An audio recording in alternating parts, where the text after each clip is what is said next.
Well, thank you very much, Ben, Troy, and Njue.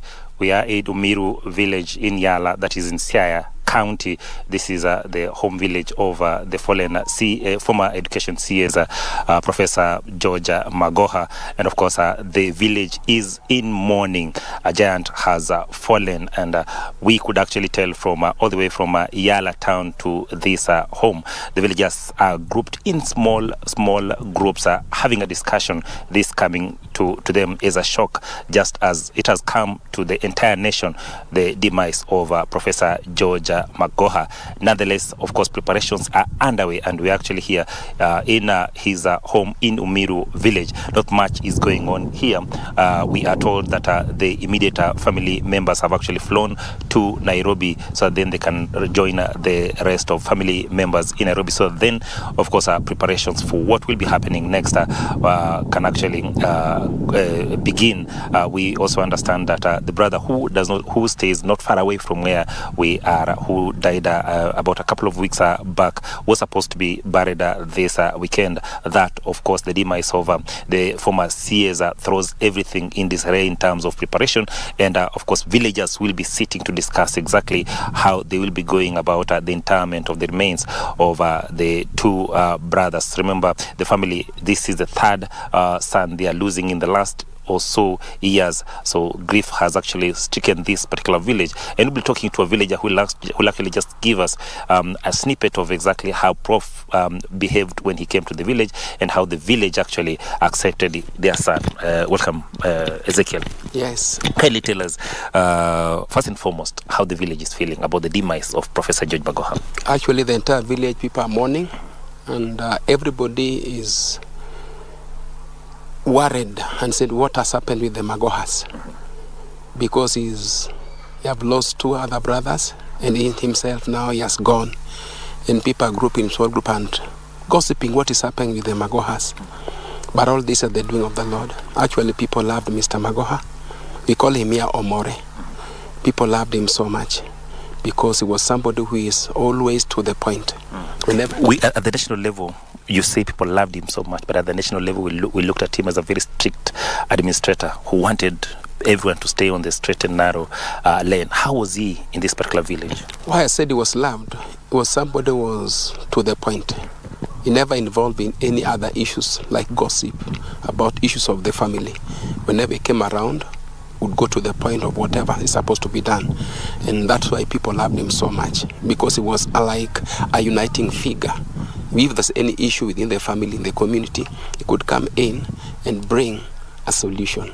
That's why people loved him. During his stint as education CS, yes, we saw how he was passionate about the less fortunate but bright students who yes, actually were not able to go to school, especially yes, after completing their class 8. Yes. How was he in this village in terms of touching the hearts of the less fortunate? Actually, he was so much, and he ordered all the village elders to make sure every child goes to school. And he told them if they don't do it, he himself will come down and be able to do it. And every child here was forced to go to school. Actually, I can equate him with our former great leader, Mr. Odera Kango, who forced all the Luos to go to school. That was the heart of Mr. Omore. He wanted every child to go to school, and if there was any need, he could even chip in. Yes. When last was he here, and what was he doing? Actually, he was here last week. I think a week ago. He was working on the plans to be able to see the center for the brother who died in America, Texas. So he was planning how the burial will be, which was supposed to be on 28th, this coming Saturday. Yes. Talking about the demise of the brother, and now him too has fallen. How do you go about it? Actually, that's the gossip around. And because what is happening? The brother, Mr. Agunga, died 2021 August, and now Nyabera died December 2022, and he now January 2023. And so what is happening? But on that we are saying, let's pray for the family of the Magoha, because we cannot tell the doings of God. Yes. Following the greater vision of Odera Kango, yes, Prof had a vision, a great vision for this village, and especially education and health. Kindly tell us what exactly he had for this. Actually, Professor was planning to be able to upgrade the Odera Kango campus that is in Yala to be a fully fledged university, to be able to reach out to all other students around here, and also had a plan to be able to build a modern hospital in Yala. Yes. As is the case, usually when there's a funeral in this part of the country, we were expecting a beehive of activities here. But yes, there's a somber mood. You can actually tell that something is not right. But there are very few people here. What exactly is happening? Actually, people are shocked. People don't know what to do. Because people are planning to be able to bury the Mr. Nyabera. And now, this other issue, this news also came in. And now people don't know what to do. And the people were supposed to bring us all, the people together, or the immediate family, and most of them travel in the morning to Nairobi to be able to plan and come up with their plan. So we are waiting for them. Once they come back, they'll be able to give a direction.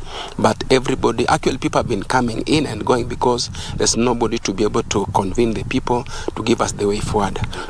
Yes. In conclusion, what is this thing that this village will actually be missing about Professor? I think people will miss his uniting figure. He was a man who didn't want chaos around him. He wanted people to live in peace.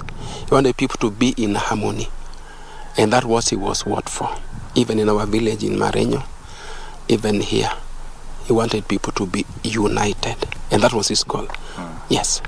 Fantastic. Of course, we'll be praying with the family, and we hope that, of course, God will give the family strength, especially this difficult moment as they mourn their fallen son. Ben, that is Ezekiel, a neighbor who has actually given us a great perspective of exactly who Professor was, especially when he's in the village, and more importantly, how this village looked at their son as he performed his duties at the national level, but more so when he came back at the village level and interacted with them. Where we have asked a question why there's very limited activities here in the home. We've actually been told this is a place that he's actually bought and his home. However, his rural home where he was actually born is not far away from where we are. It's about 3 or 2 kilometers away.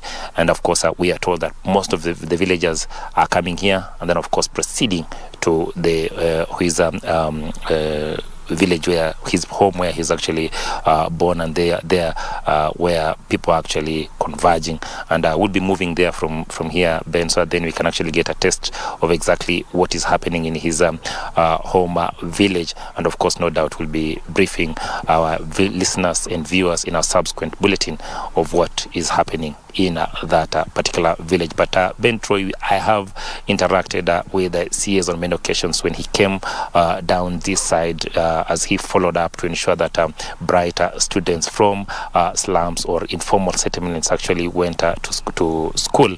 And what I can tell you is that he's a man who ensured or who loved people to actually pursue education, and he believed that education was the equalizer. He believed that each and every person, if given sound education, there was a likelihood that they will eventually have a better life in future. He pursued those who actually the bright students in the informal settlements, in the villages, and each and every place we went to. One funny thing about Professor is that he was very keen on details. I remember there's a time we came here at Odera Kango University, and he looked at the fence that had actually been erected around that institution, and he asked a very simple question: is that fence worth 10 million shillings?